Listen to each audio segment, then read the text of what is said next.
Ladies and gentlemen, it's Thanksgiving weekend, a special episode, a Wednesday episode. Football Scoop Staff. I'm Scott Russell, your host. I've got college football experts Zach Barnett, Doug Samuels, John Bryce. Great humans, all the like.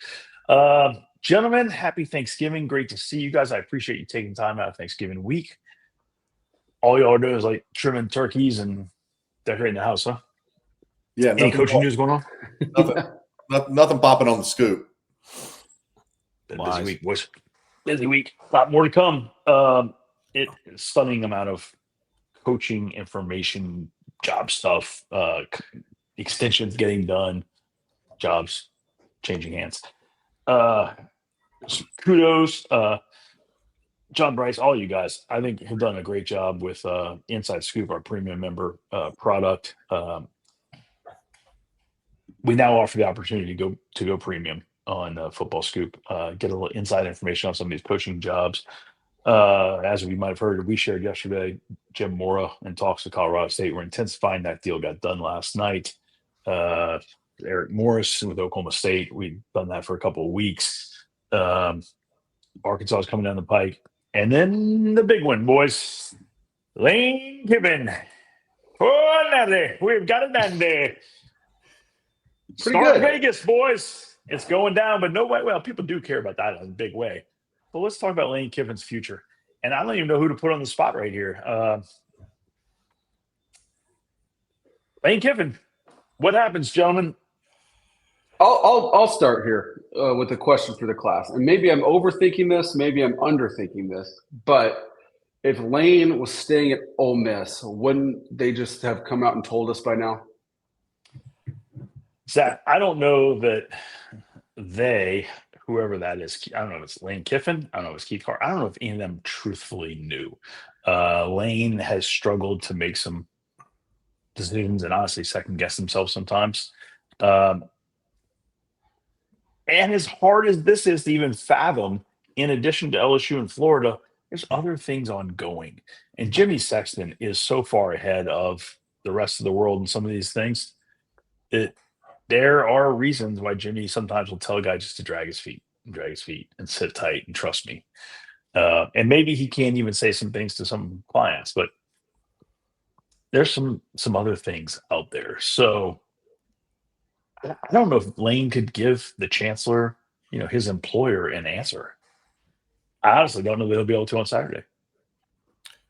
Yeah, I think he hasn't told Ole Miss, just announce I'm staying, because he doesn't know. And I also think, and Scott knows this as well from talking to people in the building, it changes day to day, sometimes morning, afternoon, evening. Hell, sometimes apparently it changes hour to hour. So, there was some stuff a week and a half ago that really ticked off Lane. And I think he told his coaches boys were leaving.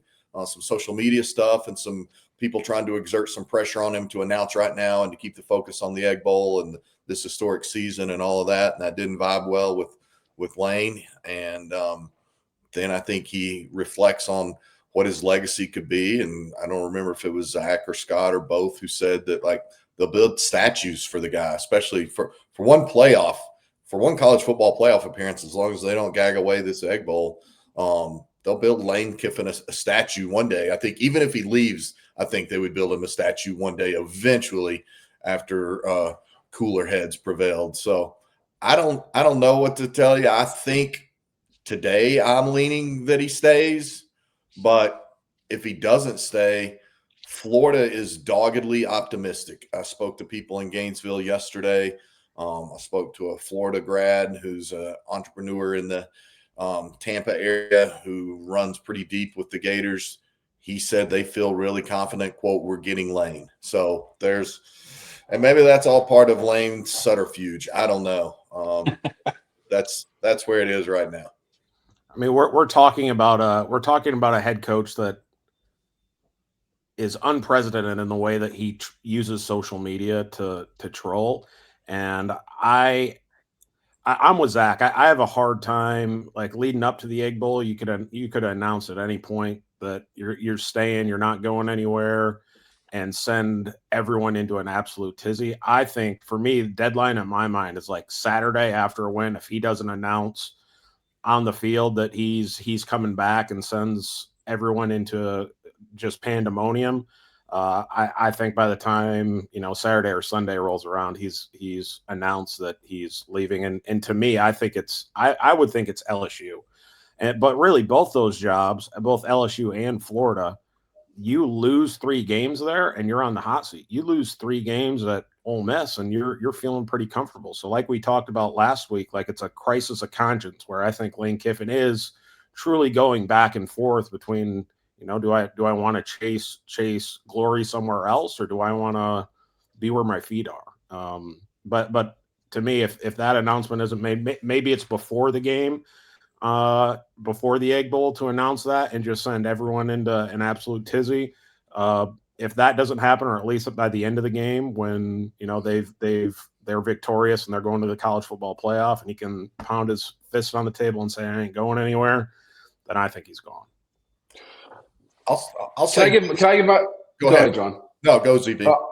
I was just going to say, my read on this is there's been a lot of talk about Lane struggling to make this decision, and which I believe, but I think people are not reading into that correctly, in my view. It's not struggling to choose the proverbial hat on the table, which, by the way, I think we've all earned. I think there needs to be a segment on game day Saturday morning where he has the hats in front of him and chooses one of them. But I think he's struggling with the decision of, I know I want to leave Ole Miss, but how do I go about doing that? And I know it's going to hurt people that I've come to care about, and that's hard to do. So I think maybe he's struggling with which school he wants to coach, or maybe he's just struggling with, he knows he wants to leave and struggling with how to actually make that come to fruition. And I think when we woke up last Friday was decision day for Lane Kiffin, because you had kind of the whole week of that off week to hear your respective pitches and come to a decision. And it's not going to be terribly different last weekend as it is this weekend. But the offers are the offers. So my read on it was, Lane's decided he wants to leave. Let's get through the Egg Bowl. Let's win the Egg Bowl. At that point, we're in the playoff. The committee's not going to knock us out for Lane leaving. We're probably not going to make the SEC championship game, so there's not going to be a game to prepare for the following week. So we'll have that 3-week period to get our ducks in a row to go try and win a national championship without Lane. So that's where I think this thing is. And then last thing I'll say is the same source that told me Eric Morris to Oklahoma State has been in place for weeks. That was done weeks ago. Also told me he'd be very surprised if Lane doesn't end up in Florida. Florida, okay. What I was going to say real quickly from a clerical standpoint is that it would be weird if the announcement was made on Saturday, because the Egg Bowl is on Friday at noon. So we should probably note that it would be, if he was saying on the field in the stadium, as we alluded to, like, that'd be pretty awkward, because I don't know how many people would be there. Although, hell, they probably could get Vaught Hemingway sold out to if they knew Lane was going to come on the field and announce that he was staying. Who knows? But the other thing I will say, I think part of this also is Lane is torn, but he also wants to see this season through no matter what. And I think a big part of the debate has been, okay, if you're leaving, well, then leave after the Egg Bowl, and that's that. And I think Lane very much, in speaking with people there, wants to coach the college football playoff. If he's leaving, he still wants to lead this group of Ole Miss people into the college football playoff.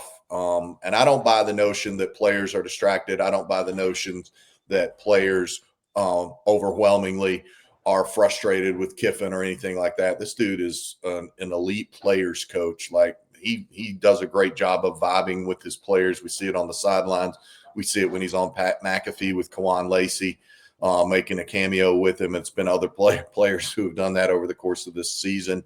So I just don't buy that. So then I think Ole Miss has some people that wants to dig in and get stubborn and just say, no, well, if you're leaving, just go.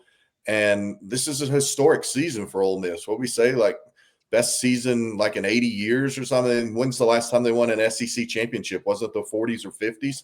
So are you going to be so stubborn at Ole Miss that you say, no, Lane, just get out and torpedo your chances for potentially enduring playoff run? And beyond that, forget the pride and the ego. Think about the dollars. You're going to need to hire a new coach. If Lane sticks around and coaches you in the playoffs and you get a home playoff game, there's still a whole economic factor involved there. So I think that that's one of the more fascinating subplots in all of this, is that I know people in that Ole Miss football building, whatever happens, Lane really would like to coach the playoff.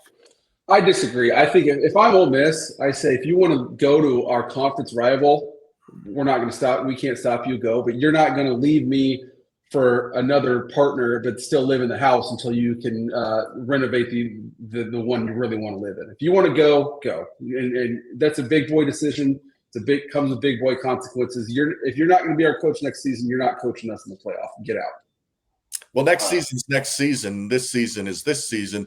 There's no playoff discussion without Lane Kiffin. And my other point to that is, like, coaches have been mercenaries at least this entire century. The 2000s have brought on a more transient era than ever before in college coaching. It's only been the past 5 years that players have been transient mercenaries. These dudes don't care. They love Lane Kiffin. They're there as much for Lane Kiffin and Pete Golding and Charlie Weiss Jr. and all those dudes as much as they are for Ole Miss. They want him to get paid the same that they came to Ole Miss because they got paid.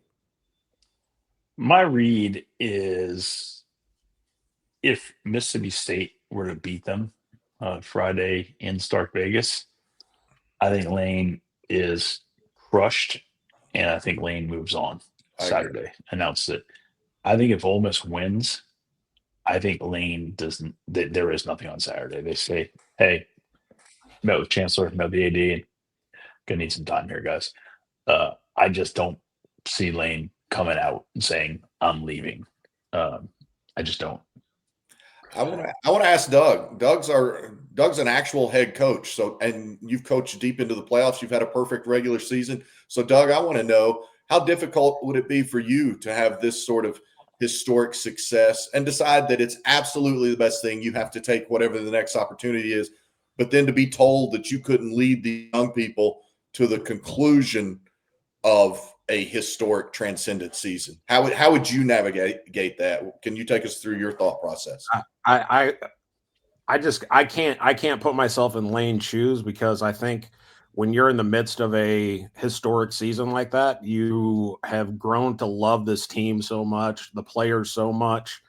And I mean, I think he even said last week, like they kind of thought this was a rebuilding year. They didn't expect to have this type of unprecedented success. So to do that and then consider leaving, I can't wrap my head around that. You know, we were 9-0 going to the playoffs. We got the doors blown off us in the first round a couple of years ago, but I couldn't imagine that. Like when you feel like you've built a program to the place where you can compete for championships, and then you're thinking about leaving for two other places that could also compete for championships. Like why leave if the money is right, and really your legacy is going to be better if you stay at Ole Miss. If you turn heel and go to a conference rival, I think that's a scar that's going to take a long time to heal.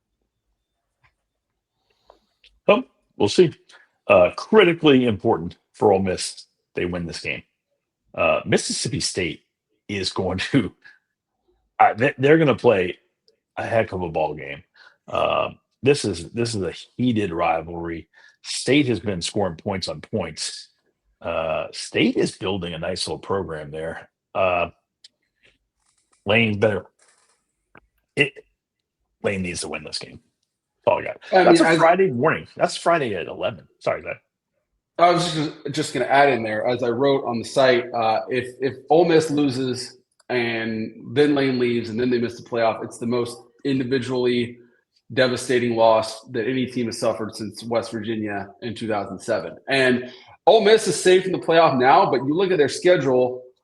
They did beat Tulane, which has aged well. They went on the road, beat Oklahoma, which has aged well. Outside of that, they've got the easy end of the SEC: Florida, South Carolina, LSU, Arkansas, Kentucky.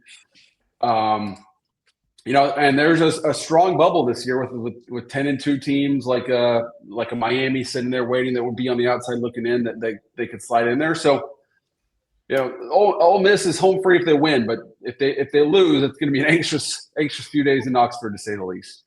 I love when the soft side of the SEC is LSU, Florida, South Carolina. Okay, sure. All right. Good times. Zach's referencing On the Line. If you guys aren't reading On the Line, you're missing out every week. Just great information in there. Please thank me later. Thank Zach later because he does all the work. Let's talk football. Thursday night, I think we get Navy, Memphis. Yeah, okay. Important game. Navy needs to win that. Big game. But moving on to Friday, let's talk the biggest of the games. And I'm just going to hit a couple of the biggest for Fridays and Saturday. Ole Miss State, 11 a.m. Who knows why it's at 11 a.m.? Whatever. What do we like, gentlemen? Man. I like Ole Miss, but I could definitely see a large Klanga factor if it gets tight late third, fourth quarter. Oh, huge Klanga. Klanga will be off the chain. No question Yeah. about it. I think this is an absolute battle, and somebody wins it with less than 2 minutes to play. I think the Rebels win, but, man, I think it's tight. I'm going to disagree because I think that Lane Kiffin, he loves being loved, and he has a love-hate relationship with being the villain. And because he has been villainized by multiple fan bases and pundits and people even beyond the SEC during this whole courtship, I think that he is going to lock in and have the Rebels locked in, and that they're going to absolutely torch Mississippi State. Okay. Doug? I don't see that when I'm with Zach. I think this one is close. There's so many great storylines here from the, Jeff Lebby being the former Rebels offensive coordinator. They're both very similar offensively. They're both going to take shots downfield. They both want to run the football. I think Ole Miss pulls away, but I do see this one being close for the majority, at least through the first three quarters. I see both teams trying to throw haymakers in the first quarter, and I think it'll be a frenzied first quarter. Kind of pace will slow down second, third, and then the intensity will be at maybe the peak of Friday in that fourth quarter. Yeah, Ole Miss is a 7.5 point favorite. I would be very comfortable betting Zach's paycheck on Ole Miss. Well, very polite of you. Okay. Let's talk 2 more games Friday. Georgia Tech lost a little bit of its luster with Tech taking that L. To Pitt, Georgia handle this, or is this as feisty of a game as the others? Georgia Tech might be my favorite offense to watch in college football, so I'd love to see this be a game. But Georgia Tech's defense, to me, looks like a baseball team that's just gone on a good playoff run, but just run out of pitchers. And I think I'd be surprised if Georgia finishes under 40 points in this game. Yeah, we discussed it the other day and just said that this Tech team looks tired. And we know due to his style of play that Haynes King is tired because his style of play is getting beaten and battered and playing as courageously as any quarterback. Is that Lane? You need to get that? No, it is not Lane. So I think Georgia wins. I think as we've noted, Brent Key continued to be told it's very close to agreeing to. Well, he's agreed to most terms on his extension. He's very close to signing, we're told. I think Tech will lament this season for a really long time of all that it could have been. I think that the loss at NC State really derailed what could have been just complete magic. And how close were we to seeing 11-0 Georgia Tech versus 10-1 Georgia the day after Thanksgiving with freaking everything on the line, from national playoff buys to potentially seeing them both state a case if it was a close game and Tech was 12-0 and Georgia was 10-2, but then won the SEC at 11-2. We were a few weeks from potentially having Georgia and Georgia Tech be 2 of the top 4 seeds in the CFP. And now I don't even see a path for Georgia Tech into the playoff, even with a win. Their losses are too bad. All right. In DKR, A&M's undefeated, coming to town. Can Texas beat them, Zach, and disrupt, which is a historic season for A&M? Yeah, they can. I see this playing out similar to that Notre Dame game, where I think first to 35 wins. I'd be surprised if either defense really stops the other one. Texas defense has fallen apart over the past month. I think you're seeing the losses they had from last season start to catch up with them. With guys, Sark said guys are trying to do too much, which tells me they don't really trust the scheme. And they don't trust the guys around them, so they feel like they got to go play hero ball, which is not a good situation to be in. The Texas defensive line, the front, will get after Marcel Reed, but I think if he has time, he'll pick the secondary apart. I think Arch could do the same to the A&M secondary. A&M's only intercepted 3 passes so far this season. Arch has done a good job taking care of the football. Sark's finally realized what he has offensively. So I think Texas can win. I don't think they will win. But I think both teams get into the 30s. I disagree. I think Texas A&M absolutely rolls in this one. I think Mike Elko and that Texas A&M defense is legit. I think they're poised for a deep playoff run, and I think I said a few weeks ago, like what Mike Elko has brought to the Aggies defense is what they hoped Jimbo Fisher was going to be for them offensively. And you pair that with Colin Klein's offense, who I think is one of the top play callers in college football this year. And I really think Texas A&M exposes Texas. I know they've had a couple good games under their belt, but I think the Aggies roll in this one. I don't know that I don't know that I see this one being the high 30s into the 40s shootout necessarily, just because these rivalry games tend not to, for the most part, skew that way. Now, Georgia Tech played that 8 overtime insanity last year that ended up with all those 2-point conversions that you didn't even know you had in your playbook. It got so deep. I don't think we're headed to something like that in this one. And I think it stays close because Texas will play with some pride. Steve Sarkisian will rally the horns, especially with all the outside noise that they've dealt with. And then let's not forget it's a night game in DKR. So for all that Texas has frittered away this season and failed to accomplish, a crowning moment for how this season has turned out would be if the Horns can find a way to spoil Texas A&M's bid for its first perfect regular season in how long, Zach? 1992. Okay, I couldn't remember. I was honestly surprised it wasn't further back. That's right. That I saw that was the last time Texas A&M started 11-0, and I forgot that was obviously just an 11-game season at that point in time. So yeah, we didn't think Zach did. Zach called preseason that Texas wouldn't finish number 1 or even make the playoffs, so he gets credit there. But we didn't think that the resumption of this great rivalry in year 2 of them both being SEC members would boil down to Texas trying to spoil A&M's perfect season. Here we are. And one note of for how open the SEC is, and A&M's having their best season ever, Vanderbilt's having a great season, Ole Miss on their best season, Oklahoma's resurgent. But if Texas finds a way to win this game, our most likely SEC championship game is an Alabama-Georgia rematch.